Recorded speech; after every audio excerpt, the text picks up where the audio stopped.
Good Saturday afternoon. Welcome back to Martin's Koi Pond and Aquatics. So I've not done a video for 3 or 4 weeks maybe. I've basically been enjoying my pond and fish tanks. Everything's been ticking over nicely. So I haven't really felt the need to make a video because there wasn't really any particular content that I could show you that I haven't showed you before. So just an update on the pond really. We have 14 koi and 2 golden tench that I am looking after for a friend who's without a pond at the moment. Everything has been growing phenomenally fast this last month or so. Some fish like this kahaku here really have noticeably put on some size. One of the golden tench down there. I mean, they were just about an inch long and really thin when I got them. They must be pushing 5 to 6 inches now. The Makashi Ogon that my daughter got me for Father's Day, getting on for nearly double in size. It's really growing fast, that fish. And I think I put it down to the food that they've been having the last couple of months. They've been having a lot of Coppens pellets that I got through Danny from Danny's Koi Pond, and they really love them. They're getting a mixture of floating and sinking, and the growth, as I said, has been quite astounding. Much better growth this year than I had on the fish that I had last year. I mean, I still have 2 or 3 fish left from last year, but there's no plans to buy any more koi.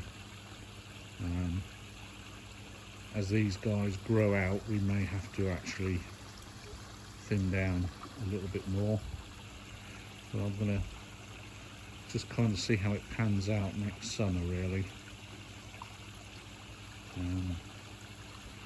So that's the koi pond update. Like I said, all doing well. Now negotiate the washing. Currently filling my RO containers in the garage for water changes on my fish tanks, and I changed the RO membrane and pre-filters today. So I'm getting, before the DI resin chambers, I'm getting 4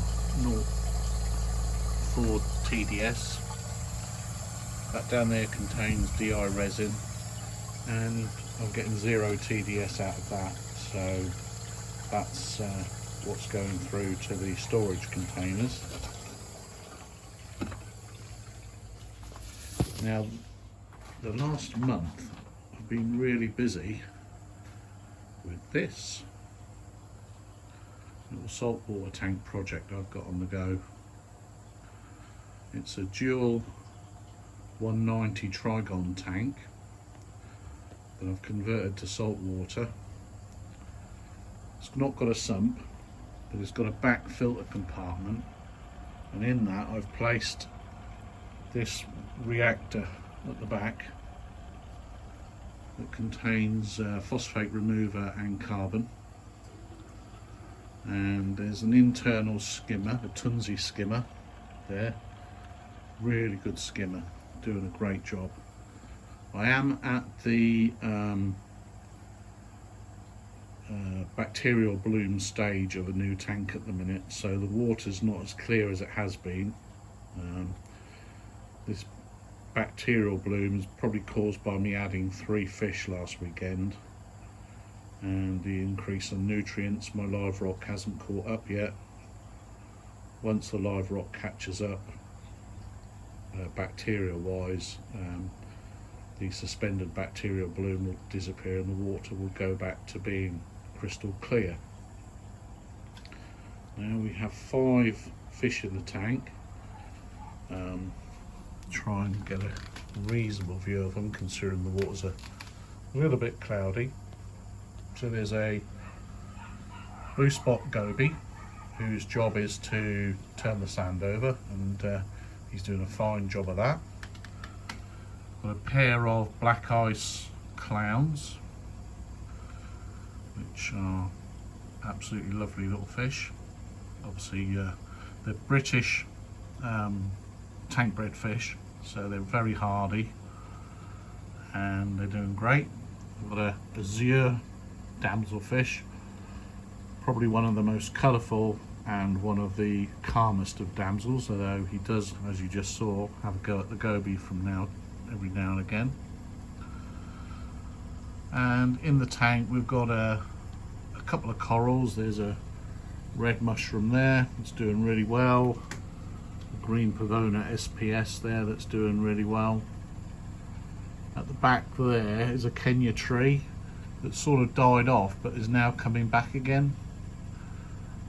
So hopefully that will do fine. Cleanup crew wise, I've got an assortment of snails. There's a big snail here, a couple of snails there, and just there one of my 2 big hermit crabs. That's a blue-eyed hermit crab, doing a great job of eating the algae.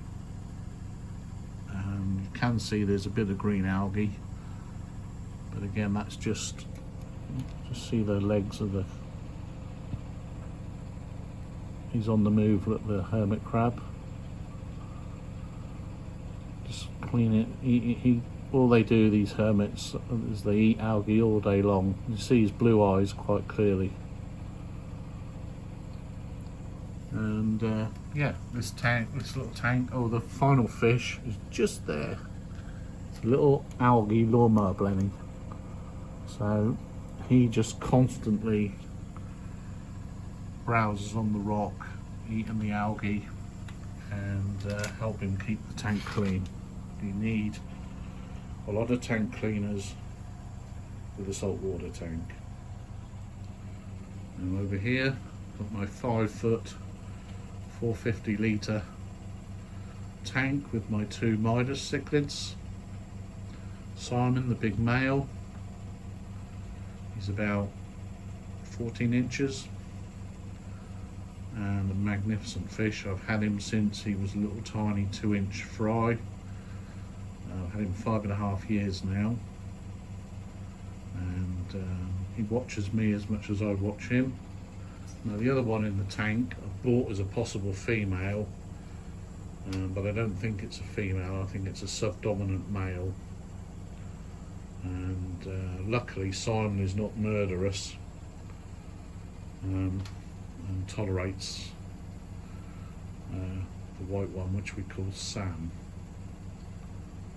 So Midas cichlid tank. And then finally we've got the big tank. Sorry about the washing machine. Got the big arowana tank, 200-gallon tank, and got a silver arowana in here, a flower horn, a couple of large gold severums, 7 big silver dollars,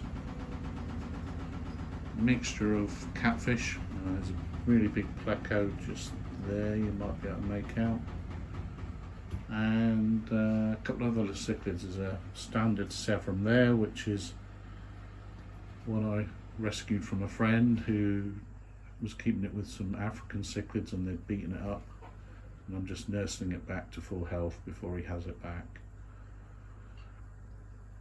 So that's my arowana tank, which is looking rather nice. I've got quite subdued lighting to try and stop the arowana getting bad drop eye, which they can get in smaller tanks. So hopefully he won't get bad drop eye.